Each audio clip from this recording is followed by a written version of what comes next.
So for today's video, ang tatalakayin naman natin ngayon ay ang tungkol dito sa ating Aputure Lightstorm 600C Pro RGB LED monolight. So ano-ano nga ba yung features ng ilaw na to? So number 1, siya ay mayroong color temperature ranging from 2,300 Kelvin to 10,000 Kelvin. So siya rin ay fully tunable RGB color. So ibig sabihin, napapine-tune natin, nakakalibrate natin yung kanyang RGB color. So mamaya ipapakita namin kung paano gawin yun. So it can be powered by an optional 48 volts battery or AC power. You can also use B-mount battery rated at 14 volts and 28 volts. So itong ilaw na ito, nakokontrol din to ng app, kagaya ng Cytostick app. So gagawa na lang kami ng separate video kung paano ginagawa yun step by step. So proceed na tayo sa ating unboxing. So what's in the box? So tingnan na natin kung ano yung nasa loob ng ating Aputure box. Okay, so buksan na natin.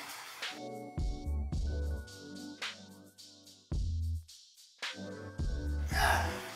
Aputure LS600C Pro LED monolight, RGB LED monolight. Dito sa box natin, syempre nandito yung kanyang control box. Yan. So ito yung kanyang control box. Head cable. So head cable, siya yung cable from ballast to fixture.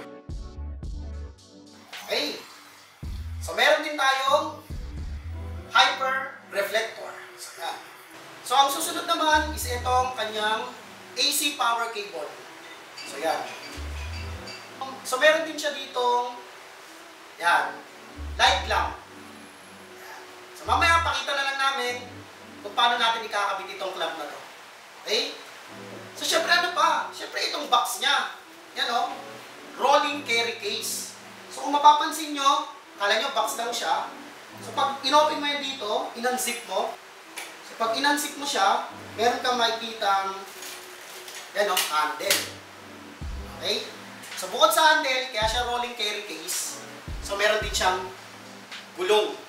So kapag dadalhin mo tong ilaw na to, hindi ka na mahihirapang magbuhat, papagulungin mo na lang.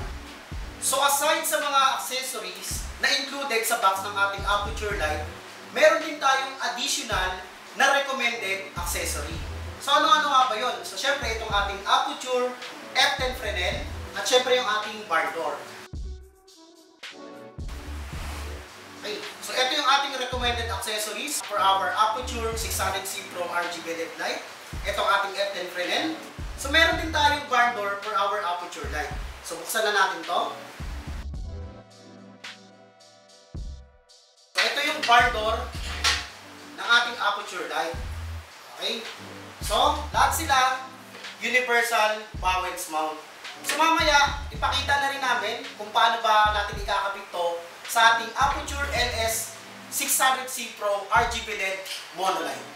So tapos na natin i-unbox ang ating Aputure Lightstorm 600C Pro RGB LED monolight. So punta naman tayo sa mga basic setting at kung paano i-set up to at kung paano yung calibration sa ating ilaw na to. So for this video, gagamit tayo ng Matthews combo stand.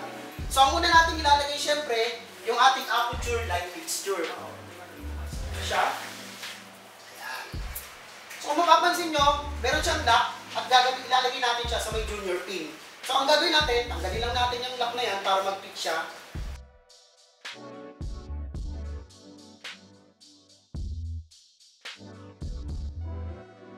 So ang kagandahan sa ilaw na to, meron siyang safety hook. So halimbawa, sinabit mo siya, meron kang safety hook. So may guaranteed ka na safety yung ilaw mo at hindi basta-basta malalagyan. So ano ang next? Siyempre, kakabit natin yung ating control box. So, kunin na natin yun. Ito.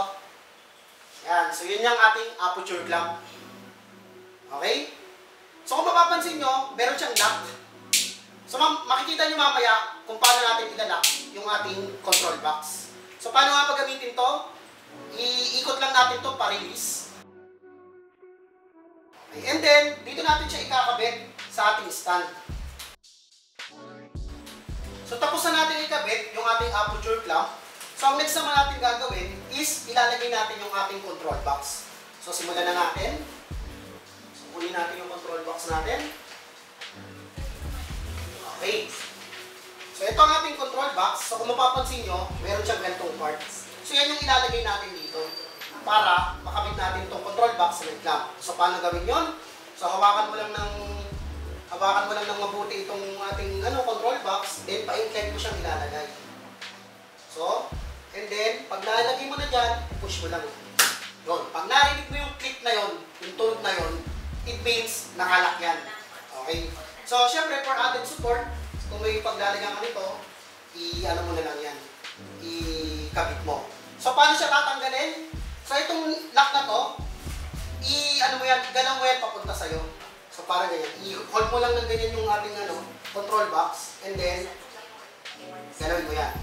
Yun. Makukuha mo na yan. Okay? So, pagkabit, ganun ulit, pa-incline, and then push mo lang. Okay? Pag narinig mo yung tunog na yun, nag-lock na yan. Okay? So, ano next? Nakabit na natin yung ating control box.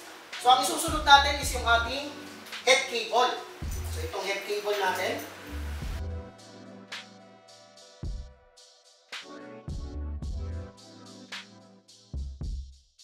Yan. Dito natin ikakabit yung isang dulo ng ating head cable. And then, yung kabila, dito sa ibabaw ng ating control box. So, gawin na natin yon. So, ito na. So, dito sa control box, female siya. Samantalang dito sa ating ilaw, male siya. So, syempre, wag natin kakalimutan yung compatibility. Syempre, pag female yan, male lang ikakabit mo dyan. Yung ating head cable, meron siyang marker na red. Ayan. So, syempre, pagkabit yan, itututok mo rin siya sa red mark ng ating control box. So, yun yung magiging marker mo na tama yung pin na kinakabitan mo. So, yan, pagtatapatin mo lang sila, red to red, and then, pupush mo lang gently push the head cable. Ayan, no? Kukonect naman yun. Yun. Pag narinig mo yung ganun tunog, nakakabit na yun. So, paano pagtanggal? So, ang gagawin lang natin, hold mo lang dito, yan, and then, push upward mo lang, tas dahan-dahan, yan, tatanggal mo na siya. So, i-connect ulit natin. So, red to red mark, tapat mo lang, and then, push mo lang dahan-dahan. Yun. Okay. So, yung kabilang kable naman, kabit na rin natin. Okay? Yan. So, syempre, dito sa ating aperture light, siya ay male. So, female. Female naman yung kabilang head cable. So, meron din siyang red mark. So, red to red, ganun ulit. Pagtapatin mo lang, and then, push mo lang dahan-dahan. Yun. Mararamdaman mo naman na kumonect na siya. Okay?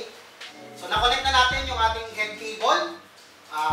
So, may connection na yung ating control box papunta sa ating ilaw. So, ayusin lang natin yung position.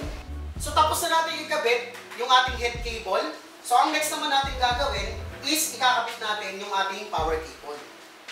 Kunin na natin yung ating power cable. Yung input power ng ating control box, nandito yun sa ilalim. So, kung mapapansin nyo, meron siyang gantong hugis. So, itatapat mo lang yan sa kanyang ka-size. Kasi hindi naman yan papasok kung hindi niya ka-size. So, ilagay na natin. Yan. Yan. Tapos, ito-twist nyo lang yan. So, pag narinig nyo yun, it means nag-lock na yan. Ayan o. So, para matanggal nyo yung AC cable, so, nakikita nyo itong silver part na to. So, press nyo lang yan pababa. And then, twist palayo sa inyo. Kailangan tatanggalin muna natin itong cap. Okay? Siyempre, pag yan, naiwan mo dyan, tapos binuksan mo yung aperture light natin, tapos uminit yan, malulusaw yan. So, magkukos yan ng damage sa ating ilaw. So, paano tanggalin yan? Nakikita nyo to? Press mo lang yan. And then, twist mo to. Tanggal. So, paano pagbalik? Press mo rin to. And then, twist mo rin pa-taas yan. So, yan. Tanggal na siya. So, tanggalin na natin yan. Okay. So, pag natanggal na natin yung cap, pwede na natin ilagay yung mga needed accessories ng ating aperture light. So, ito yung ating aperture F10 Fresnel. So, medyo mabigat siya. So, So kailangan may katulong talaga tayo para ikabit ito, para safety na rin yung gamit natin.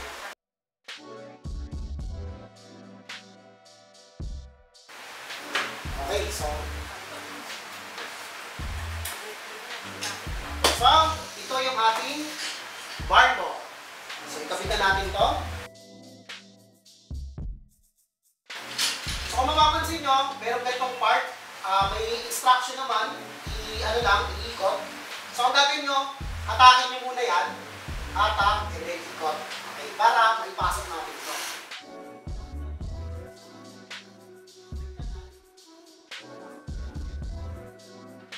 Okay, so pag pumasok yan, so ihatakin ulit natin ito, and then yan, para matapos. Isa pang mahalagang paalala is itong head cable natin. So kung nakikita nyo, para siyang stress. Oh. So ang gagawin lang natin, ikakabit natin siya dito sa may strap. Yan. So ang gagawin natin ganito. Para hindi siya stress or hindi siya mukhang nakahatak. So ngayon, nakompleto na natin yung setup ng ating aperture light. So ang panghuli natin gagawin is lalagyan na natin siya ng power supply. So isaksak lang natin to sa ating outlet, 220 naman to, auto volts, para magkaroon na siya ng power. It's time para i-turn on na natin yung ating aperture light. So, ang ating magiging switch, ito lang, itong part na to. So press nyo lang yan. Yun. So, nakita nyo, bubukas na. So kung napapansin nyo, dito sa ating control box, meron siyang B-mount option. So bukod sa may power natin. So ito, reminders lang. Kung gagamit tayo ng B-mount batteries, make sure yung gagamitin nating B-mount battery is nag-output ng 15 ampere. So yung mga gantong battery, yan. So mapapansin nyo, yung gantong battery, 12 amps lang to. So hindi siya po pwede. So make sure yung gagamitin natin is kayang mag-output ng 15 ampere. So yun lang para sa may battery option ng ating aperture light. So kung magpapatay naman tayo ng ating aperture light, eto tingnan nyo nakamak siya yung intensity. So kung papatayin natin yung ating ilaw, lagi natin gagawin is i-zero natin yung intensity. Kagaya ng gagawin ko. So itong knob natin na to, hinaan lang natin yung intensity. Yan, i-highlight mo lang muna yung intensity. Hinaan lang natin yan up to 0. Patayin natin yung intensity. Yan Okay? So i-zero natin. So pag na-zero na natin yan, tsaka natin siya patayin. Yan. So yung ganong practices, mas mapapatagal natin yung performance ng ating control box. So syempre, hindi madaling masisira yung ilaw natin kasi ginagawa natin yung proper na pag-shutdown ng ating ilaw. So na-turn on na natin yung ating aperture light. So kung mapapansin nyo, ganyan yung range ng kanyang liwanag. So medyo malawak. So papakita lang namin, itong barn door na to ng aperture, meron siyang flood and spot effect. So, syempre, kailangan lang natin ng katulong para magawa natin yon, para rin makasecure na rin tayo na hindi mababaklas yung ating Fresnel tsaka barn door sa ating aperture light. So, gawin na natin. So, pakihawak. So, yan. Hawakan na isa. Tapos, itong barn door natin na ito, i-rotate ko lang ito clockwise para magkaroon ako ng spot effect. Okay? Or yung para maging concentrated yung range ng aking liwanag. Okay? So, yan. I-rotate ko lang siya. Yan. So, meron naman yan measurement, 45 degree, 35 degree, 25. So, yung pinakasagad ko is 15 degree. So, tingnan nyo yung range ng liwanag nyo, medyo nag-concentrate. Yan. Talagang nag-concentrate yung range ng liwanag niya. So, lumiit. So, nagkaroon ng spot effect. So, kung gusto mo naman i-flood, i-rotate mo lang to counterclockwise. So, hawakan ulit. So, ganyan, i-rotate ayun Yan. So, i-rotate lang to counterclockwise. So, yan. So, yung liwanag ng ilaw mo, naging flood effect na. So, meron tayong menu, light mode, preset, at saka back. So, ang pinaka-importante lang naman dyan is itong light mode yung papasukin natin. So, press lang natin yung light mode. So, under light mode, makikita natin CCT, HSI, FX, RGB, XY, source, and gen. So, puntahan muna natin yung CCT. Okay, so ang gagawin na natin, itong knob na to, ito yung magsisilbing selector natin. At saka taga-okay. So, ayan o, pag pipiliin mo yung gusto mong setting, i-under mo lang to. Iikot mo lang yung knob. Ayan o, makakapunta ka na sa kailangan mo. Then, ipipress mo yan para mag-okay. Yan ba, dito sa color temperature. So, yan. Ipipress mo yan. So, mapapasok mo yung color temperature. So, under color temperature, may intensity, yung CCT natin, at saka yung GM na yan. So, una, itong intensity. So, pag para i-access yan, ipe-press mo lang tong knob na to. So, makikita mo makikita mo yan, mag-highlight yan. Yun o, nag-highlight siya. So, magagalaw mo na yan. Yan o. So, intensity natin from 0 to 100%. Okay? So, para makaalis ka dyan, pindutin mo uli. Makikita mo, mawawala yung highlight yan. Yun o, nawala na. So, next naman natin itong CCT. Pasukin natin. Yun, i-highlight lang natin uli. And then, galawin lang natin yung knob. Makikita nyo, yung pinakamababa niya, 2,300 Kelvin. So, from 2,300 Kelvin, ang pinaka-max niya is 10,000 Kelvin. Okay? So, press lang ulit natin para mawala yung highlight. So, ito naman yung green, tsaka yung pink. So, igaganyan lang natin siya. Ayan, tingnan nyo, nagbabago yung kulay. So, yung negative, pa-color pink siya. And then, syempre, yung pabalik, yung pa-positive, pa-green naman siya. Okay, yan yung timplado niya. So, syempre, dapat 0 siya. Okay, balik lang natin sa 0. Okay, so yan. Yan yung 0. So, tapos na tayo sa color temperature. So, press lang natin yung back. Ayan. So, punta naman tayo sa may RGB. So, under RGB, press lang ulit natin itong knob para makapasok tayo sa setting. Yun. So, kung mapapansin nyo, wala siyang ilaw. So, yung RGB, may sarili rin na dimmer yan. So, halimbawa, ito halimbawa, itong red, binuksan ko. So, from 0%, binuksan ko yung red. Nakikita nyo, walang lumalabas na ilaw. Kasi, yung intensity ko, naka-0. So, para makakita mo, yung buga ng red na yan, puntahan mo yung intensity. So, tanggalin mo lang siya sa pagkaka-highlight. Press mo tong knob na to. Yun nawala sa pagkaka-highlight. So, pwede mo na siyang i-under dito, papunta sa intensity. Then, press mo ulit. Yun. Pumasok siya, then buksan mo yung intensity. So, yan. So, makikita mo na yung red mo. Yan So, yan yung 100%. 100% yung intensity, pero yung red mo, 12%. So, pwede mo pang ilakas yan. So, tulad dito. Yan Okay, so pwede mo pang ilakasan up to 100%. So, yan yung box natin. So, pwede mo gawin yan sa lahat ng kulay. So, for example, i-zero mo tong red. Yan, i-zero mo. Yan, 0, tapos punta ka ng green. So, yung green, bubuksan mo. So, green naman yung magiging kulay ng iyong ilaw. So, ganun din yung blue. Yan, i-zero lang natin yung, yung green natin. Punta tayo sa may blue. Yan, press lang natin. Yan, blue naman yung magiging kulay. Yung blue, green at red, pwede natin pagsama-samahin yan. So, yun nga yung tinatawag na fine-tuning. Depende kung anong timpla yung mas matapang. Pwedeng mas angat yung green, pwedeng mas angat yung red, pwedeng mas angat yung blue. So, try natin yun So, yung blue natin, kung mari, 50%. So, try natin. Ayan. About 50% yung ating blue. Okay. And then, naghaluan natin ng red. So, 50% din. So, tingnan nyo yung magiging kulay niya. So, yung nabuo nating kulay, medyo violet or ganyan yung timplado ng kulay niya. So, pwede mo rin lagyan ng green. Try natin pag nilagay ng green. Yan.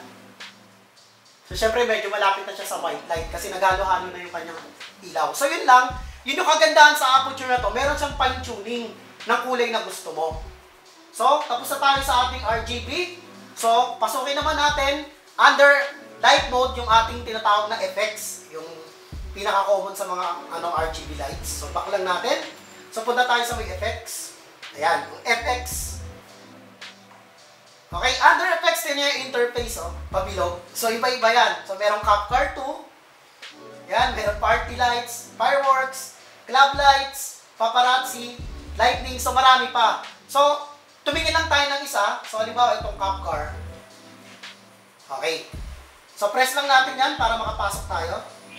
Yan, sa Capcar. may mga pagpipilian. Marami kang fine-tuning talaga eh. So, marami kang pagpipilian dyan. So, ito, halimbawa, RBW, meron kang blue and white, red and blue, pwedeng red lang. So, maraming pagpipilian. So, halimbawa, itong RBW ang gagamitin natin. So, trigger lang natin. Yan o. Yan yung. Yan yung effects niya. So, under effects, marami pang fine-tuning na pwede natin i-set up. So, i-ano lang natin yan. Tanggalin lang natin yung trigger. So, yes. So, kung pipindutin mo yung menu, ito lang yung makikita mo sa menu. So, back lang natin yan. So, buntahan natin yung menu. Press lang natin yan. So, under menu, ayan o, makikita mo marami. May studio mode, merong control system, language, and frequency, product information, update. Yan, may factory reset. So, may factory reset din tayo. So, under menu yun, ma-access mo yung factory reset. May battery power option. Yan, may output mode. DMX mode, syempre, itong ilaw na to, nakokontrol din to via DMX. Yan, custom effects. So, from the effects mode, meron pang custom effects. And then, merong dimming curve. So, ang daming setting talaga. Fan mode. Yan, ayan. So, studio mode. So, back lang natin. So, yun lang yung mga basic calibrations and settings under dito sa interface ng ating Aputure 600C Pro RGB LED monolight. So, yung next naming video, abangan nyo. Tatalakayin naman namin kung paano naman natin i-link or i-control using Cytos-Link app itong ating Aputure Lightstorm 600C Pro RGB LED monolight. So, yun lang for this video. Thank you. If you would like to rent this or any of our other equipment, feel free to contact us at info@glises.com or any of the numbers on your screen. You may also check our equipment list at avstudioservices.com. Please don't forget to like, subscribe, and ring the notification bell. Thank you for watching!